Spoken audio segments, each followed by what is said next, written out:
pasa la vida por encima intensamente.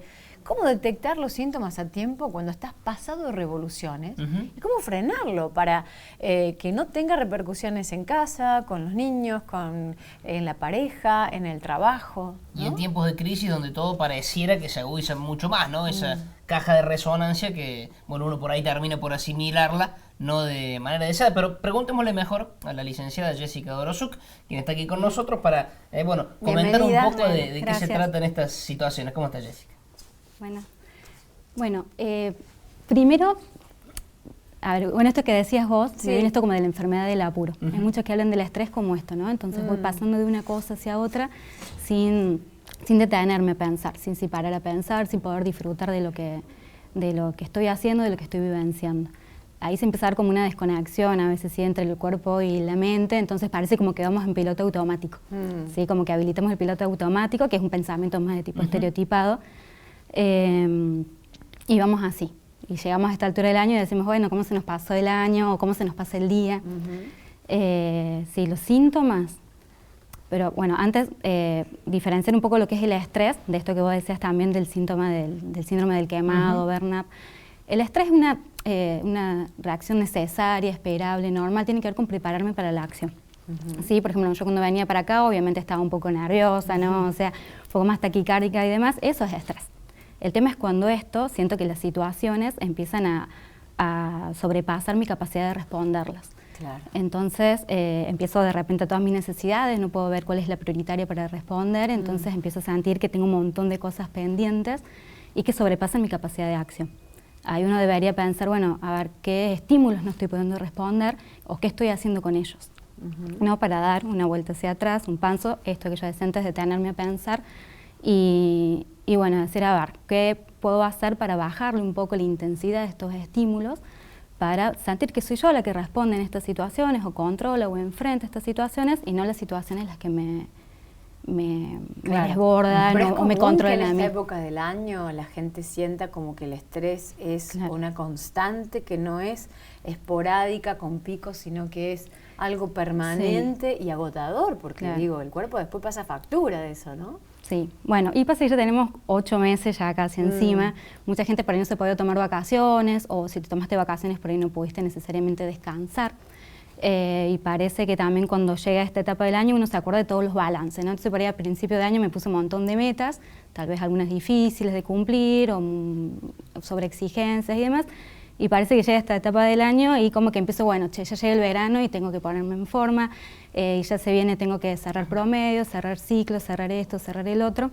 Y ahí empieza como un imperativo, ¿no?, al cierre, y eso como que me apura un poco más y entro en una maratón contra el tiempo, ¿no?, que parece que si llega diciembre tengo que cerrar con todo. Entonces parece como que ahora estamos como en ese último momento. Y los síntomas pueden ser varios o muy variables, depende. El estrés no es solamente sobre los factores estresores, ¿sí?, que están en el ambiente, sino también tiene que ver con la manera en que yo percibo el mundo, básicamente, ¿sí? O sea, yo percibo una amenaza, pero también cómo percibo yo para enfrentar esa amenaza. Y los síntomas, como decía esto, cuando uno está estresado negativamente, pueden ir desde cuestiones físicas, pero muy específicas, como dolor de cabeza, mareo, zumbido en los oídos, cansancio, fatiga crónica. Después, desde lo psicológico, puede haber irritabilidad, esto de estar intranquilo, ¿viste? Uno está intranquilo y no sabe por qué. Bueno, son todos como signos de alerta. Bueno, irritabilidad, impaciencia, esto es sentir que en cualquier momento exploto, ¿sí? Bueno, la ansiedad es un síntoma también característico del estrés. Y esto puede llevar a ciertas conductas, que puede ser, bueno, las dificultades en el sueño, en la alimentación, consumos de fármacos, por ahí aumenta mucho en personas que están estresados, de sustancias, cigarrillo, alcohol. Para tratar de alguna manera, creo que intenta paliar estos síntomas recurriendo a determinadas alternativas que por ahí no terminan siendo las más saludables. De un tiempo a esta parte, ¿notas que son las más recurrentes? A lo mejor en la gente que va a consultarte y demás, como que hay un patrón común en la problemática. Por ahí alguien no va al consultorio y dice estoy estresado, ¿sí? Pero sí viene con esto, por ejemplo, el síntoma como de la insatisfacción, ¿sí? O esto del aburrimiento. El burnout tiene que ver más con eso, ¿sí? O sea, esto con sentirme como indiferente, apático, abúlico, voy a mi trabajo y la verdad que no me siento motivado, ¿sí? Hay como un embotamiento de las emociones, ¿sí? Entonces Es como que paso, ¿no? Sin poder comprometerme totalmente en lo que está sucediendo. Pero sí, lo que pasa es esto, ¿no? Este síntoma como de la insatisfacción, es lo más recurrente, bueno, menos la mayoría. ¿Y en el consultorio cómo se trata eso? Porque, a ver, debe ser largo, ¿no? Sí. Depende de cada personalidad también. Exactamente, los recursos que cada uno tiene, tratando de potenciar esos recursos que me son más adaptativos, ¿sí? Que me permiten adaptarme a las situaciones. Igualmente, por ejemplo, bueno, mi orientación es gestáltica, así que bueno, es por ahí distintos otros enfoques teóricos, pero lo que sabemos hacer, por ejemplo, a mí resulta mucho en personas que están así como en piloto automático, esto de, por ejemplo, el mindfulness, que seguramente han escuchado, bueno, pero también sería la meditación, claro, así como diciéndolo criollamente. Relajar, bajar un cambio, sí. Bajar un cambio, ¿sí? Esto que se hace a veces, y es como de a poco ir aprendiendo, porque esto es un aprendizaje también, en realidad aprendimos a correr, digamos, antes que a caminar, y tiene que ver con aprender a estar en el presente, ¿sí? En la participación en el presente. Es súper difícil, ¿sí? Generalmente estamos acá y ya estamos pensando, bueno, y después de la tarde tengo que, entonces, bueno, como que quedarnos en el presente es súper difícil, pero se puede mediante, bueno, obviamente con la práctica y demás.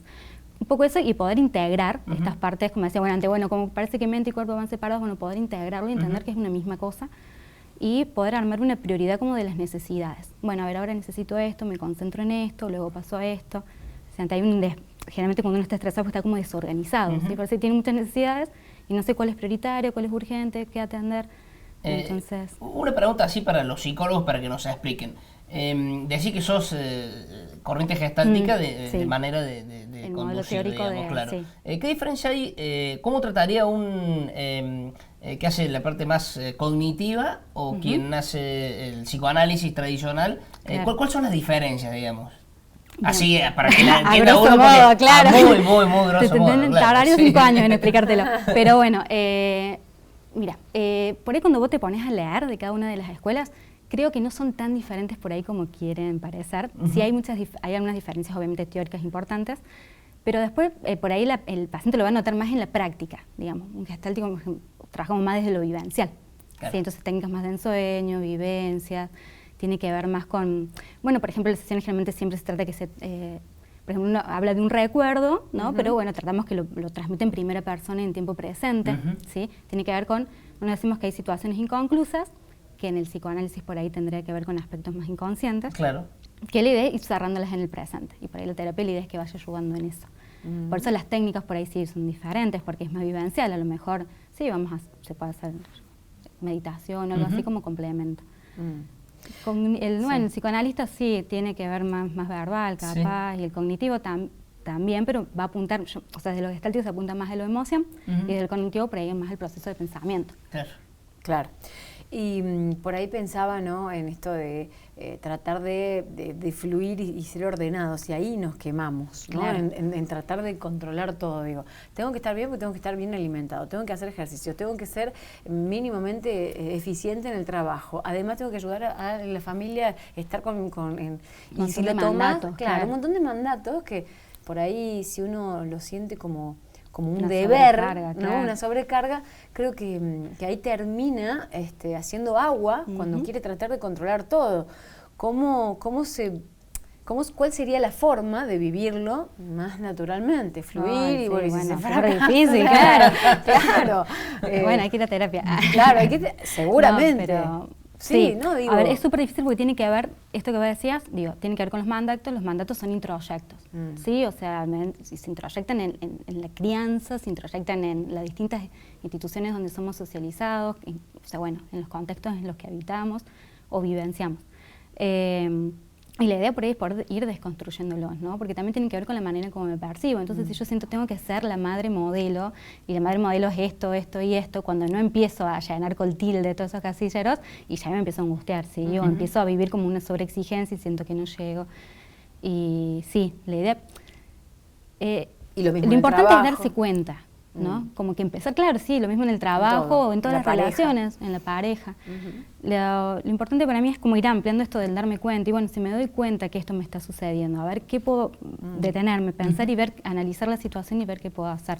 Obviamente siempre, en la terapia uno intenta realizar esto, entonces uno por ahí puede hacer un trabajo más intenso, pero sino también es detenernos y por ahí, bueno, priorizar y ver, ¿no? Y empezar a entender esto de la carga de los introyectos, digo, ¿no? De los mandatos, bueno, ¿qué elijo yo? ¿Qué no estoy eligiendo en esto?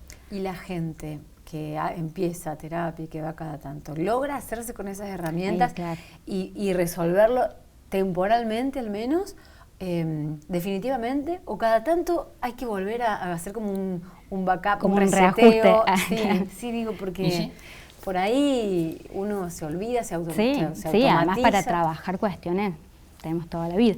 Pero sí, también depende mucho de cada uno, ¿no? Y los recursos, por ahí uno va a terapia, pero no necesariamente quiere cambiar de lo que se aqueja, digamos, ¿no? Va por otra cosa. Claro, ¿no? ¿Sí? Claro, no, bueno, pero cuando uno dice, bueno, pero tenés que comprometerte en el cambio, y bueno, ya por ahí, bueno, no. Como que uno quiere que pase mágicamente, entonces bueno, también... Hay que poner de sí. Claro. ¿Y cómo haces como terapeuta en esos casos, por ejemplo? ¿No? Desde la gestáltica. Nos fuimos de la... Chau. Chau estrés. Chau paciente. O sea, es claro. eso, ¿no? ¿Cómo haces vos? Tenés la obligación de decirle, bueno, esto es así, y si no te voy a poder ayudar si no... Sí. No, desde acá, hasta acá llegamos entonces. No, pero mientras que el paciente sea responsable de eso. Siempre, o sea, lo que tiene la Gestalt, que a mí me encanta esto, que siempre es devolver la responsabilidad al sujeto, ¿sí? No somos víctimas, sino somos responsables. Entonces, desde ahí podemos tomar decisiones, podemos encarar lo que nos pasa. Sí, si el paciente viene y te dice, no, mira, yo no quiero cambiar nada, y bueno, no tendría sentido la terapia, porque la terapia es comprometerse en el cambio. Se blanquea, después si el paciente quiere seguir viendo, y bueno, se puede seguir trabajando otras cosas, siempre... Y como decía, bueno, desde la vivencia por ahí se puede ir tratando. Claro, yo pensaba un paciente que decía, bueno, yo vengo porque, no te voy a decir que tienen estrés, pero tengo un trastorno de ansiedad porque no puedo con esto, pero vos, terapeuta, ves un trasfondo complicado de trabajar. Sí, se va trabajando, se va hablando y después el paciente es el que te termina diciendo, mira, quiero trabajarlo o no. Y si el paciente no lo quiere trabajar... Claro. Yo trabajo en un centro de adicciones y muchas veces los pacientes, ¿no? Con consumos graves te dicen, bueno, no, y bueno, es el límite mío, digamos. Mira. Si el paciente quiere trabajar, podemos trabajar, pero si no quiere es un desafío, trabajar, me imagino, como terapeuta, sí, tratar de... También uno muestra, ¿no? Bueno, digo, como los pros y los contras, me gusta mucho eso, pero como, bueno, hablar sobre esta situación y cuáles son los riesgos si no se trabaja sobre esto. Pero bueno, también es el derecho del otro. Lógico. ¿Por qué el trastorno en sí es algo tan recurrente? A lo mejor es una pregunta obvia o sonsa lo que te hago, pero ¿por qué se manifiesta tanto? ¿Por qué está esta autopresión que tenemos nosotros de querer superarnos pero excesivamente y todo en exceso y todo que de repente te termina gobernando? ¿Cuál sería un poco no la respuesta, pero sí la mirada? Claro, mira, Pertz, que es un gestáltico, decía, estamos en una sociedad neurótica, por lo tanto sus individuos son neuróticos, y como los individuos son neuróticos, la sociedad es neurótica. ¿Cuál es la descripción de neurótico? Y el neurótico, desde la Gestalt, vuelvo a aclarar porque de otra corriente histórica la definición va a ser otra, tiene que ver con estas personas que se acumulan, digamos, ciertas situaciones inconclusas, ¿sí? Que son las Gestalt sin cerrar, inconclusas, como que se van acumulando y se van por ahí de manera estereotipada, empiezan como a frenar o interrumpen de alguna manera el fluir entre el organismo, nosotros, y nuestro entorno. ¿Sí? Entonces hace que nuestras necesidades por ahí no las podamos satisfacer o que, bueno, porque tenemos modos por ahí que no corresponden a la situación presente. Y demás. Pero tiene que ver con eso, con situaciones inconclusas, así como te lo estoy diciendo súper... Sí, resumida. La sociedad es neurótica, entonces, claro, entonces sus individuos son neuróticos. Estamos en una sociedad que se nos exige todo el tiempo, ¿no? O sea, y también, o sea, después también está esto de los introyectos que decía, ¿no? De lo que viene en la crianza y demás, pero estamos en una sociedad que se exige todo el tiempo llegar a, ¿no? O sea, hay como ciertos estándares que uno debería cumplir para pertenecer, por ejemplo, o para... Entonces, bueno, eso genera como una carga de exigencia. Más allá también de lo que uno va en una familia, en un colegio particular, en una sociedad, en un grupo, va... En un entorno. En un entorno. En el entorno en el que claro. crea, ¿no? Claro. Sí, es como largo. No, y bueno, por supuesto. Aparte, yo creo que esto de los mandatos está bien asumido, ¿no? Porque uno de repente tiene las presiones que se pone de su trabajo, de su entorno, de su gente... Y bueno, yo siempre digo es como una bola de nieve que en el principio es chiquito y no pasa nada, pero pasa el tiempo y es más grande y es más grande y hasta un punto que estás inmiscuido ahí adentro y ¿cómo salgo de esto? Claro, ¿cómo salgo de esto? El tema es priorizar, priorizarse, digamos, y a veces esto de decir que no también, para que la exigencia no se convierta en sobreexigencia. El tema es identificar cuándo, ¿no? Cuándo Claro. tomar cartas en el asunto, cuándo decir, bueno, a ver, vamos a definir algo porque así no se puede seguir. Claro. Porque hay gente que por ahí automatizada Sí, sigue, claro. sigue y arrastra a Y eso, todo el claro. entorno. Entonces por ahí es complicado de Sí. Bueno, el dejarse síntoma es ver. el estrés. Bueno, Y en contexto de crisis vos notas que así es lo que pasa ahora, ¿no? Que Sí. por ahí se generan más consultas de otro tipo, no sé, pienso, incertidumbres de trabajo, quien tiene algún emprendimiento de algo y de repente se ve en una situación que te angustia a vos, por ende angustias a los tuyos, se preocupan por vos Sí. y viceversa. ¿Notas que como que crecen preguntas de Claro. ese tipo? Sí, que como, ¿sabes qué? Hay el sentimiento como de desesperanza, ¿no? Ajá. O en este contexto de incertidumbre. Claro. Yo recién leí en el diario que decía que cerca del 50% piensa que, o sea, percibe Claro. que el año que viene, el 2020, va a ser peor que Va a estar este. peor, sí. ¿No? Entonces yo digo, bueno, vos fíjate, si vos ya estás percibiendo que tu año que viene va a ser peor que este, y mínimamente te tiene que agarrar angustia, ¿no? Digo, o ansiedad, digamos. Y sí, en un contexto de incertidumbre se considera que es como un estresor desencadenante. Sí, puede desencadenar episodio de estrés o del quemado. Ujú. Porque tiene que ver con esto, digamos, esto es lo que le decía antes, estamos en un contexto, ¿no? Entonces tengo una amenaza, me tengo que defender, mi cuerpo se prepara, ¿sí? Pero cuando este contexto es tan incierto, ¿sí? Y no sé si voy a tener los recursos para poder defenderme en esto, eso genera, claro, mucho más estrés. Ujú. Licenciada, todo un trabajo, todo un desafío, Sí. ¿no? Me imagino, de la Para terapia. todos. Sí, no, y además, bueno, también esto que en un momento dijeron de los niños, y bueno, no lo volvimos a nombrar, pero sí, obviamente imagínense padres estresados, ¿qué estilo de crianza Claro. podemos estar generando? Y el estrés tiene que ver con esto de decente, no poder conectarme enteramente, ¿no? Como que se pierde como lo lúdico, no me puedo conectar con lo que está sucediendo y por eso hace que tampoco me pueda conectar del todo con mi hijo. Si vengo tan con todas las cosas del trabajo, que esto, que el otro, que llegar a fin de mes y todo, que por ahí pierdo, ¿no? Esa mirada.